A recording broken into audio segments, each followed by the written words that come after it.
নমস্কাৰ, মই গুৱাহাটীৰ পৰা কৈছোঁ গিৰিজা দাস। মই এগৰাকী হাউচৱাইফ হয় আৰু হোমমেকাৰ হয়। কৰ্ণাটক মহীশূৰৰ অসমীয়া ভাষা সাহিত্য চৰ্চা মঞ্চপোহৰ জোনাকীলৈকে শুভকামনা জনাই মই নিজৰ লিখিত এটা কবিতা আবৃত্তি কৰিবলৈকে লৈছোঁ। কবিতাটিটোৰ নাম হৈছে হেৰাই গলা।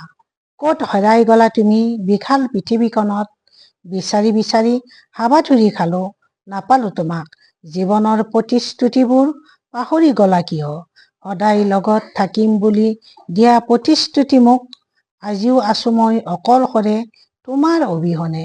বুজা নাই তুমি মোৰ অন্তৰৰ বেদনাবোৰ, পাহৰি গলা তুমি মোক নৈ চাপৰিত হাতত হাত থৈ কৈছিলা, নোৱাৰো মই তোমাৰ অবিহনে জীয়াই থাকিবলৈ। আহা তুমি মোৰ কাষলৈ চিৰদিনৰ বাবে।